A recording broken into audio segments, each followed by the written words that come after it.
Sup? Yo. Oh. Really? It's been going on all day. What? Jesus. My family used to move around a lot when I was young for their jobs. Right. As a result, I've been the new kid at more schools than I can be bothered to count.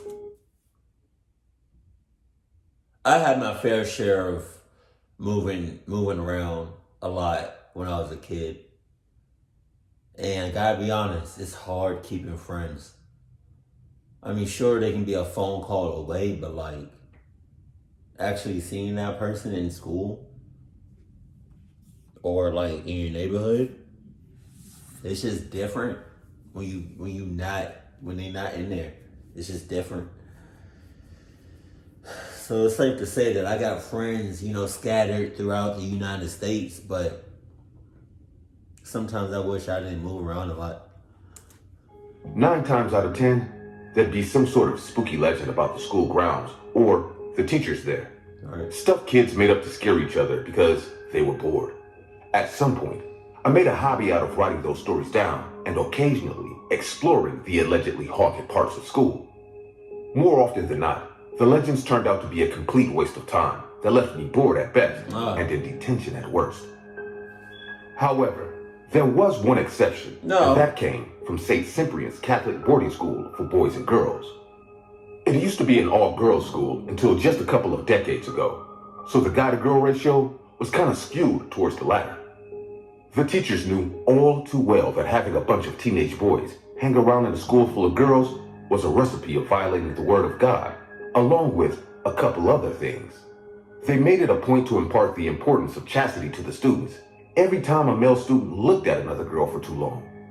The girls weren't spared from their judgment either.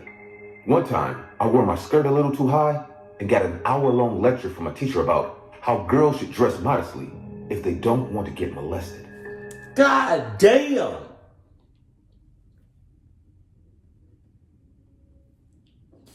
Jesus! Yeah, man, I mean, that's real, but like, holy shit. You couldn't use like another word, another verbiage, another like you had it. That was Jesus. I'm just saying. I mean, something like that. I feel like she should have already known, like growing up. But I mean, I guess to each his own. But like, it's the way. Go back. It's like the way he said it. It's like, look at that face. That's a cluck face. He looked 60 and up. I'm not saying he's the one that's going to do the molesting, but I wouldn't put it past you, though. And got an hour-long lecture from a teacher about how girls should dress modestly if they don't want to get molested. The only teacher who didn't treat every girl in class like a potential future prostitute and every boy like a rapist was Mr. Nathan from music class.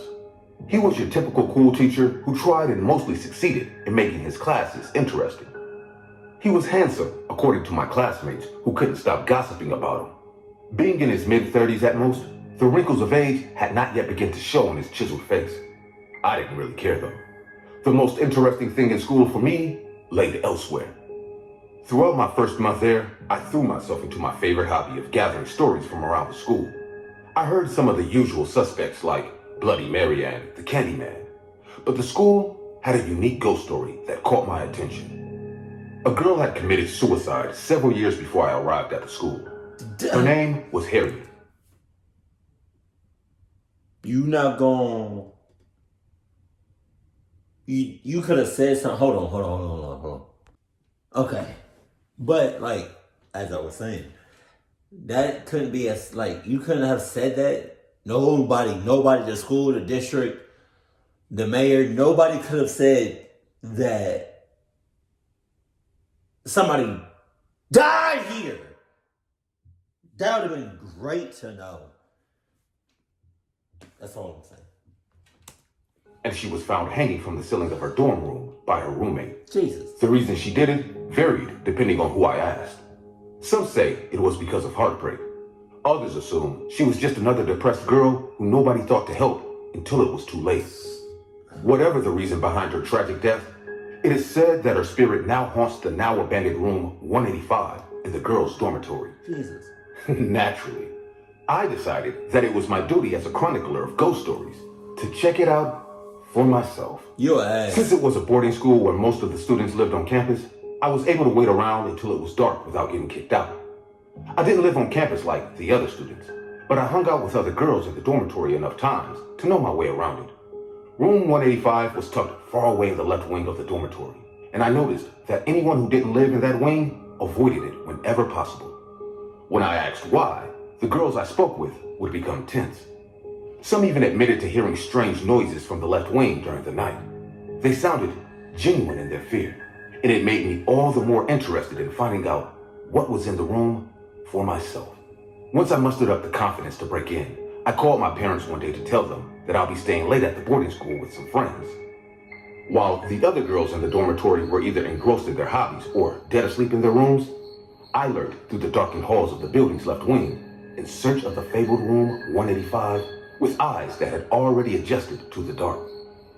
When I was only a few rooms away from it, a painful choking sound like something struggling to breathe invaded the still silence of the halls.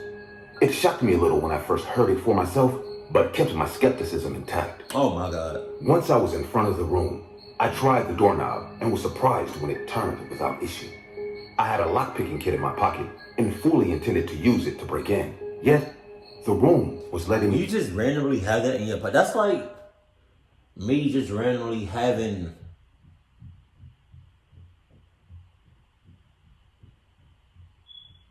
I would say Adidas, but I mean that's not random considering the fact that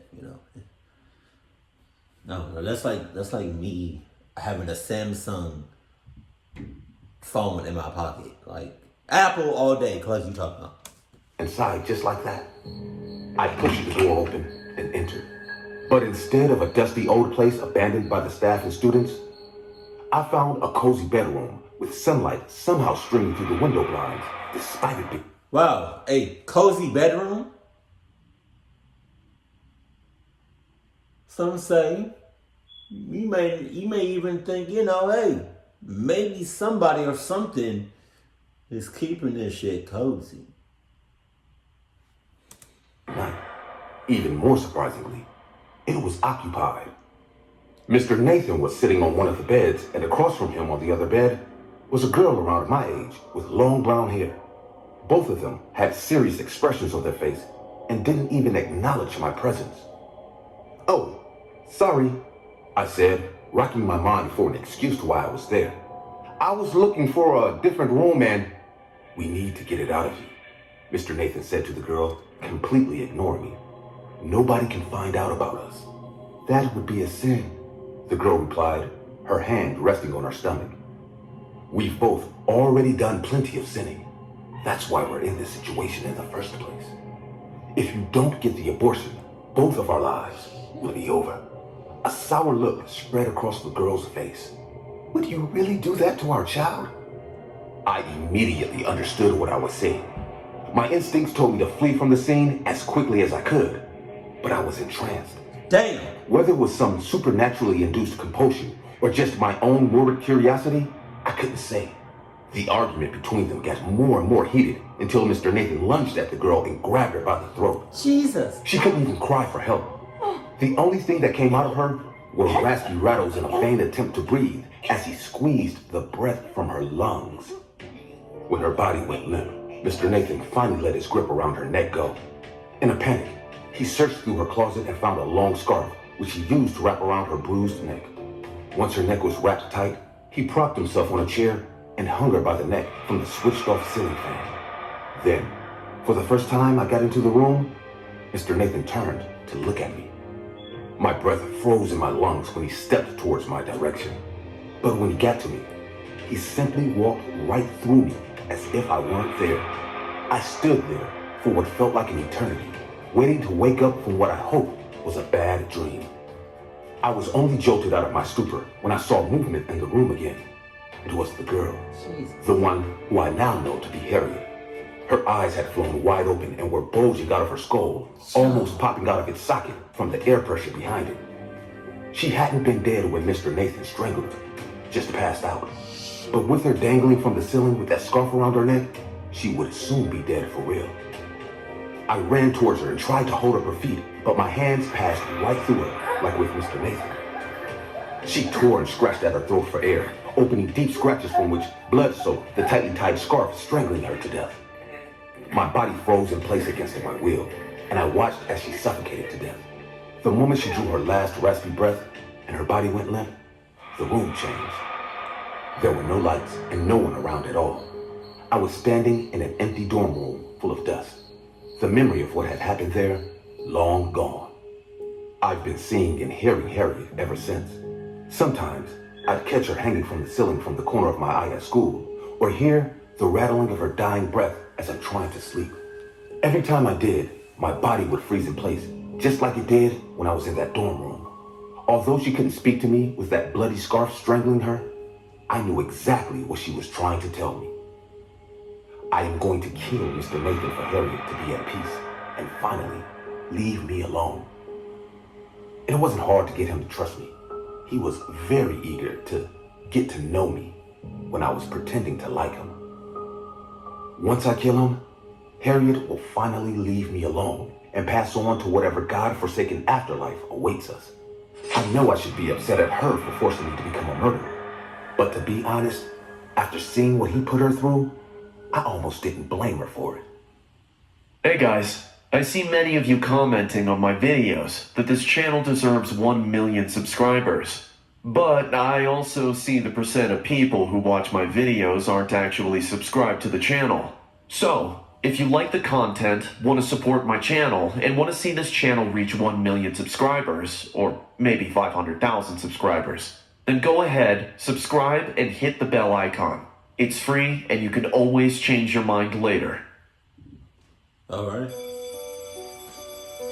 I teach in a middle school as an English teacher. Being the youngest woman in the faculty allows me some unwanted privileges as well as challenges.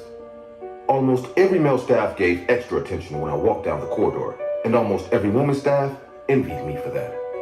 I grew up with my dad, who also taught in high school. After his... Hey, yo. Oh, girl. Hold on. She looks salty as shit. Hold on. I teach in a middle school as an English teacher. Being the youngest woman in the faculty allows me some unwanted privileges as well as challenges. Almost every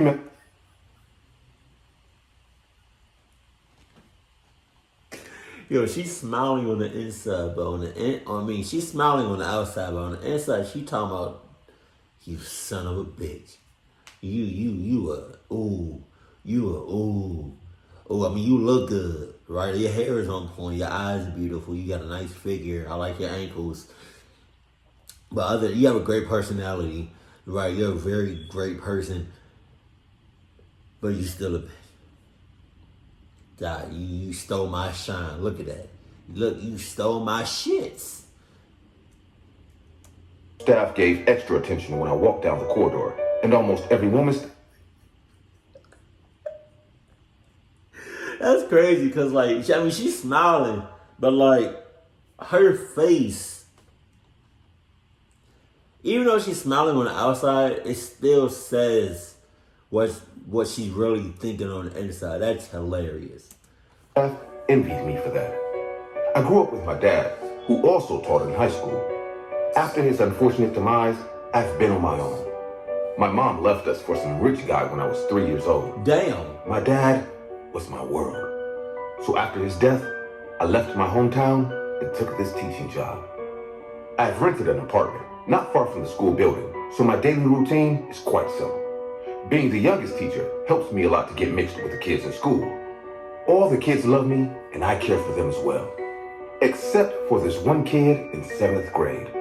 His name is Kurt, and he's the quiet kid in his class. He sits in the corner seat of the last row and The quiet is always it's 9 times out of 10. It's the quiet ones. They be clucking shit up. They be clucking. You do not want to mess with the quiet ones. And if you do, please go in with a grain of salt. Please do not hand that quiet kid a full bucket of of salt. I don't know where I'm going with this. You know, he just a grain of sand. Wait, so I'm lost. stares at me like a statue the entire time. He never talks to any other kids. Not every kid is the same, and some take time to open up to others. I thought Kurt was the same type. Whenever I asked him a question, he hesitated and looked the other way like he can't stand me anymore. I even told our principal about this kid, but he ignored, saying he is just shy. My ass. One day after class, I was arranging my books to leave for home when I saw a notebook lying on the last row seat. I walked towards it and realized this seat belongs to Kurt. I was about to open it when I heard a voice behind me. "What are you doing?" Oh my, where the hell did he come from? Where did he come from? Like, I didn't hear nothing. I didn't see nothing. I didn't sense nothing. Where the hell did Kurt come from? Kurt Cobain. I turned around and saw Kurt standing right next to me. He was frowning at me as if I pissed him off. "Is this your notebook?" He didn't reply to me. Without breaking eye contact, he snatched his notebook from my hand and left the classroom. From that day, Hey, when I know somebody is about to like snatch something out of my hand, I don't know if y'all do this, but when I know somebody about to snatch something out of my hand, at the last second, I let go so it doesn't feel like a snatch to me or to them. So now they walking away stupid because you was about to snatch something from my hands out of disrespect, but I didn't let you do that. I let go at the last second. So how you feel? Clucks you talking about? You're not snatching me. You're not snatching nothing for me, fuck. I started keeping a close eye on this boy. Time passed by and his behavior grew more suspicious. I realized he is very protective of his notebook. A small incident took over the day. Okay, if he's very protective over his notebook, then there should be no reason why she still look like that. Why she? Yo, she's killing me right now. But if he's so overprotective and protective about his notebook, then why did he leave it? Unless he did that shit on purpose. Unless he's trying to cluck your shit up. Because if he's protective over his notebook, he should always have it with him no matter where he goes or no matter what he's doing. You know? Just saying. I feel like he about that cluck life, because otherwise, why would he leave that behind? That opened my mind about this kid, Kurt. I was heading to the washroom during recess when I saw 3 boys bullying Kurt in the playground. Not my problem. One of them tried to snatch his notebook and they got into a fight. I rushed and stopped them when I noticed Kurt's notebook got damaged from the corner due to the brawl. He gave the bullying kid his death stare and said, "I will make you pay for this." Hell nah. You gonna make a quiet kid talk? Damn, y'all all fucked up. I'm sorry, I had to say that. I do not know if this video what? I do not know if this video is going to get monetized because I said that. Because you know YouTube don't cluck with me no more. I don't know why. They just don't. So look at the way he looks. Look at the way he looks. Come on. Jesus. I would have hauled as soon as I heard him say that. I'm hauled.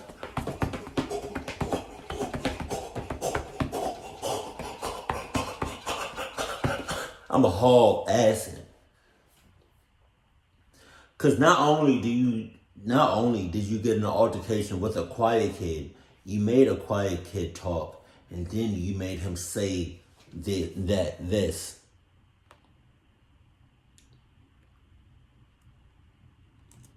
One of them tried to snatch his notebook, and they got into a fight. I rushed to stop them when I noticed Kurt's notebook got damaged from the corner due to the brawl. He gave the bullying kid his death stare and said, "I will make you pay for this." The matter went to the principal's office, and both of their parents were called. I was looking for this opportunity for a long time.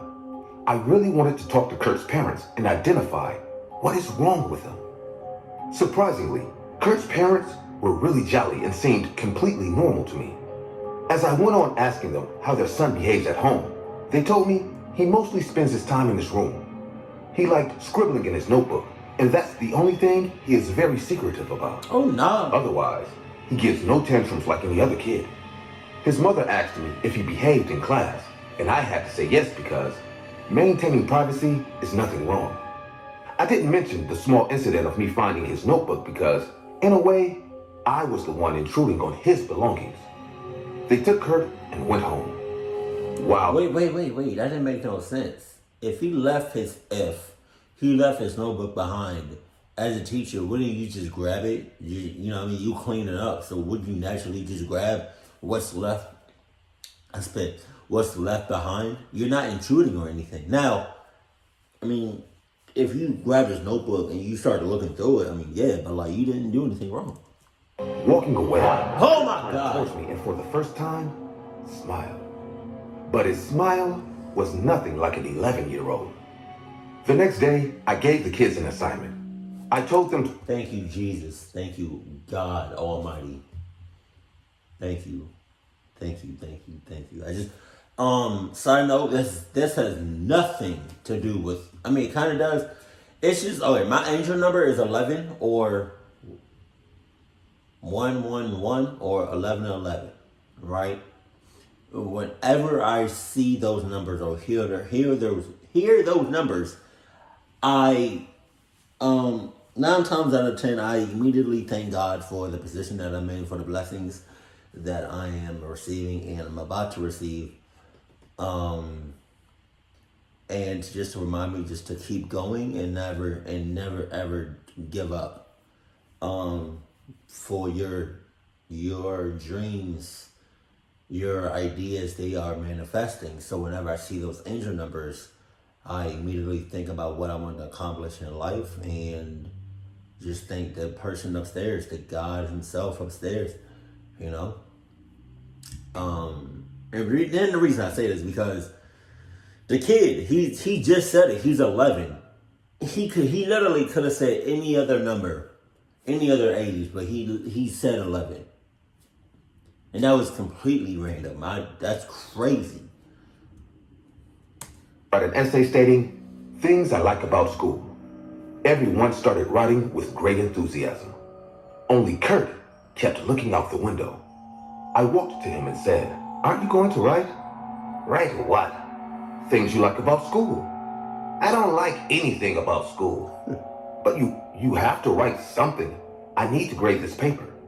"I am sure you'll come up with something."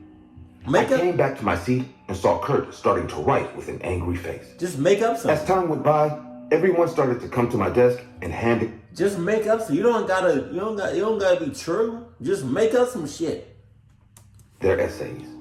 Kurt went to the washroom once, and taking that opportunity, I walked to his desk to take a look at his essay. He was writing about some pretty basic things, and I felt he was finally trying to get along here, when my eyes went to a sheet of paper peeking out from his notebook. Come on, The man. paper had my name as the title, which shocked me. So without saying anything, I took that paper out and found it was actually a bunch of paper stapled together like a thin magazine. By the time Kurt came back, I was back in my seat. The class got over and they left for home. Kurt failed to notice that I took something that belonged to him. I stayed back to read that mysterious collection of papers. You doing too much. Kurt gonna cluck your shit up. You doing too much. Relax. It's too late, but I'm just saying. Got from his notebook. As soon as I made sure all the kids were gone, I took out the stapled papers. The first page was more like a cover. It was titled, My English Teacher. I was completely shocked to find Kurt writing about me. My curiosity peeked in, and I turned the cover page. There were a few lines written on the top, and pictures were drawn under them. Page 1. I hate school. The only reason I go to school is to see my English teacher. I like staring at her the entire time she teaches. She talks a lot, which annoys me. Under that, a picture was drawn. Students were sitting in a class, and a tiny human figure standing near the board was teaching them. I had no problem realizing that it was me. I felt a bit weird and moved to the next page. Page 2. Today she asked me a question and made me stand up to answer it. Her face is so ugly that I turned to the other side, but she went on, forcing me to answer it. Sometimes I feel like strangling her when she talks too much. Beneath that, my avatar was drawn that he used in the first picture, and ropes were tied to my neck like I was being strangled. A cold shiver ran down my spine as I went on reading this. On the third page, Kurt wrote, I forgot my notebook on my desk today. As I came back to the class, I saw she was standing near my desk with my notebook in her hand. If I had a knife with me, I would have stabbed her in the back right then. Damn! This time, the drawing had me standing facing my back at the classroom door, while Kurt stood near it, holding a sharp knife, posed like he is ready to stab me. My heartbeat got faster. This kid is a psychopath.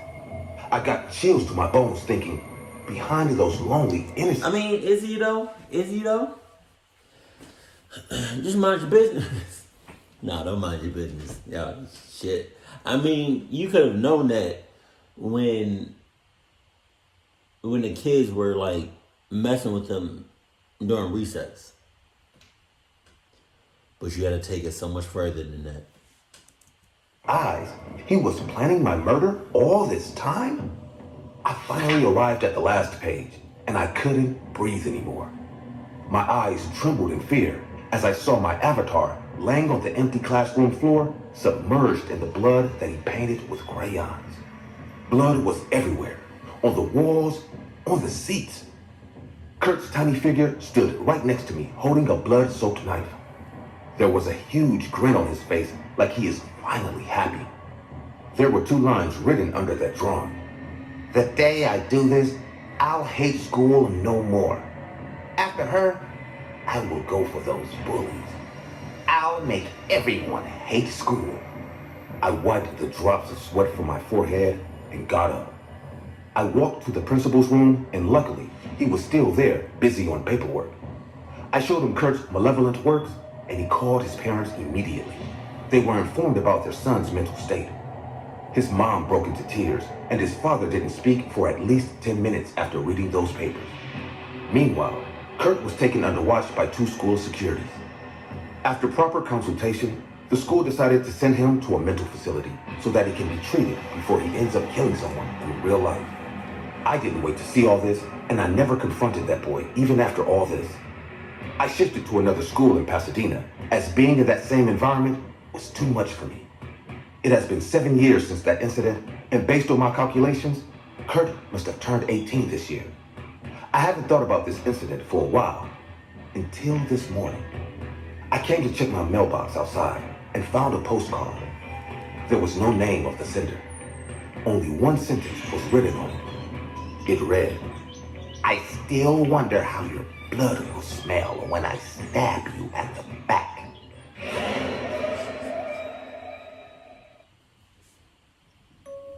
Stereotypically, there aren't many professions that are described as bad. But let's take dentists, for example. They are branded as these evil people, and sometimes the same treatment is given to doctors. But never teachers, as they are normally painted as good and chill people. But my experience with one of them is very far from good. I once had a friend in high school, and his name was Mason Jacob. Mason wasn't a good student, as he always had problems with most of the teachers, as they all believed he was an unteachable brat. He also couldn't focus in class, so his grades were constantly bad, and he would normally hide his report cards from his parents. But even in all this, Mason was a good person. and he was one of my best friends. We met at a pretty young age, as we'd basically known each other since childhood. He was a bit of a troublemaker, and I really didn't mind that, as I thought that gave his personality some spunk. All through our friendship, I noticed that people, be it teachers or friends, always gave up on Mason. They thought he was irredeemable or unfixable, as you'd often hear people tell him, "There's just no fixing you, Mason." But he always smiled and shrugged it off most of the times. Damn. Somebody say that shit to you, you just gonna shrug it off every single time. Eventually, that shit gonna get to you, and you gonna say something. God damn. He would tell me, "School doesn't define me. I don't need to know some nerdy stuff to be somebody." And I always believed him, as I saw something different in him, something special. And I knew that even if he didn't do great at school, or even if he wasn't fixable, Mason was going to go on and do some great things in life. And Really? I mean, because I'm just saying, Mason, I'm just saying, man, you right here, the way you look right now, I'm getting some bad vibes. I don't know about this. life. At least, that's what I thought. But little did I know that during the next school year, there would be a new substitute teacher, one with adamant intent on fixing Mason for good. The arrival of Miss Valerie brought a slew of changes to our high school. She was a new substitute teacher, and with one look at her, I knew something wasn't right. She was, in one word, perfect.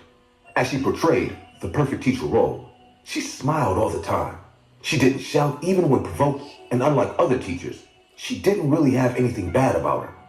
Now, I'd seen a lot of fake people to know that she was putting up an act, as I could instantly tell that she wasn't this way when students weren't around. But I didn't say anything. I remember she'd always say, "I'm just here to make sure you understand everything you've been taught." Due to the wonderful facade she put on, and everyone loved her. Well, everyone, except for me and Mason. As I said earlier, Mason was a huge troublemaker. And even though I loved him, he was insufferable. And he was a bane to every teacher at school. And with Miss Valerie, it wasn't any different. I remember he had her class in the afternoon, and Mason was making it really hard for her. He was constantly making jokes and snarky comments throughout the class, and he constantly kept interrupting her to say, "I don't understand anything you're saying." I remember her finally having I feel like she gonna snap. enough and saying, "Can you please understand, Mason?" And then he replied, "And what if I don't want to understand?" And that's when, with a cold voice, she replied, "Then I'll make you understand." Oh no! The class went silent after that, as the words left the air a bit tense. After the class, I saw her telling Mason to meet her tomorrow after school, I'm as good. she wants to go over the topics he didn't understand. I'm good. While we walked back home, we began to talk about the class that day, and I vividly remember telling him, "Be careful with Miss Valerie, man. She isn't like the other teachers. She's different. I can tell." He then replied with, "Don't worry about me, man. These teachers are all the same. I'll probably annoy her out of her mind, and then she'll give up on me like the rest. Trust me." I then remembered I had left one of my books in class, so I told Mason to walk on while I run back to get it. She As I approached the class, I began to hear the sound of something bashing against the table. I knew someone was inside the empty classroom, so I decided to check and see. I opened the door a little and peeked in, and what I saw made my tummy churn. It was Miss Valerie. Damn! And she was repeatedly bashing her head against the table as she mumbled the words, "They'll understand. They'll all understand." Not me. I could see colorful pushpins that were lying on the table sticking out of her face as she continued to bang her head on the table. Her face was a bit bloody as the continuous impact of the pins that were sticking out of her face hitting the table made her bleed. The sight made me want to throw up. I immediately ran back outside to tell Mason, but he wasn't there. I walked home that day with nothing but that horrific sight on my mind. I was completely zoned out the next day during classes. I tried to speak to Mason about what I saw, but he thought I was just being overprotective. "Stop making up stuff, man. I'll be fine." When school was over, I saw Mason go into a class with Miss Valerie. I knew he told me not to be worried, but as the horrible scene from yesterday flooded into my mind, I knew I had to make sure nothing happened and I decided to wait for him. I waited outside on the school grounds. You gonna wait for him, though? You gonna wait for him? You're a different type of friend. Cause me, on the other hand, I went back, saw the teacher doing that shit. That's it. I got to transfer schools. I got to transfer counties. I got to transfer states. United States. I'm not saying shit to my friend Cluck. The after-school class was meant to be for 30 minutes. So when it'd been an hour, I knew something was up. I decided to go inside and check. This time, I didn't peek as I rushed in to see if he was okay. And just like the day before, another horrific scene played out before me. But this time, it was much more worse. I saw Mason's deformed corpse propped up beside a table. His skull was broken open, and I saw a bloody Miss Valerie fiddling around in his head as she was shoving what seemed to be pieces of paper into his open head while saying, "You understand, don't you? You understand, don't you?" How? As she spoke to his bloody corpse, He's I dead. looked to her left, and I saw that there was a bloody bat lying on the floor. I could see blood splattered everywhere as it made the classroom look like a butcher's house. The scene made my tummy churn, and after taking it all in, that's when I began to scream. She quickly noticed me as she hadn't seen me standing there before. She then looked at me and said, "Oh, hi, Matt. I didn't see you there." As I looked at her, I realized that she spoke like everything was normal and like there wasn't a bloody corpse beside her. She continued with, "I'm just making sure your friend Mason here gets as much knowledge as possible." With that, she gestured to Mason's open skull that was now filled with bloody textbook pages. "You understand, don't you?" I began to back away, and that's when she began to scream. "Why don't you understand? Why, I understand." Maybe it's because he's dead and his skull is ripped in half, and you forcing knowledge into his head. What you talking about? Why are you still there, man? Why are you still there? That's the real question. And that's when I replied, "You killed my friend, you sick psycho. I'm calling the cops." That's when I knew I made the wrong decision, as she slowly picked up the bat and said, "Then I'll make sure you understand too." I began to bolt to the door, but before I could reach it, she was already beside me, and with no hesitation, she struck me with a bat. I used my arm to shield my face, and once that bat landed on my arm, I felt my bone break. Ignoring the pain, I tackled her and we began to struggle. She was incredibly strong as she began to overpower me. I didn't want to hit her as I knew I couldn't hit a woman, but I also knew that if I didn't do anything, she was going to kill me the same way she had just killed Mason. I remember kicking her with all my strength, and the kick landed really hard. As I kicked her in the belly, the force of the kick threw her back as she hit her head on a shelf before falling to the floor. I could tell she wasn't moving, and the scene transfixed me for a moment, as I thought I killed her. But without thinking, my feet began to run out of the classroom. I ran and I took out my phone to call the cops. They arrived quickly.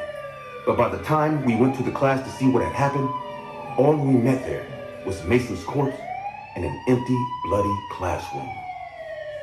A search was carried out on school premises, but Miss Valerie wasn't found. The cops then decided to check the school's surrounding premises. As I was being taken care of by the paramedics, all I could see was Mason's bloody corpse in my head as I began to cry. I told myself that even if Mason was a really mean and insufferable kid, he didn't deserve to die. I had to wear a cast for 2 months after that, as my arm was broken. The cops told the school Miss Valerie still couldn't be found, and the school was closed down for a while after that. I had to go to therapy because of the trauma, and I also had to transfer schools. I still remember Mason every single day. And I guess, due to that memory, my relationship with teachers became really strained. Regardless, in the end, I realized that there aren't any bad professions in the world. There are just really bad people. No, it's pretty some bad. It's some bad. Wait, what? How you say it? it's some pretty bad professions out there. And one of them is doing that paranormal activity shit. You know, just out there looking for shit to command. Whoever is in that profession of the paranormal activity, go ahead and club yourself. What's another bad one?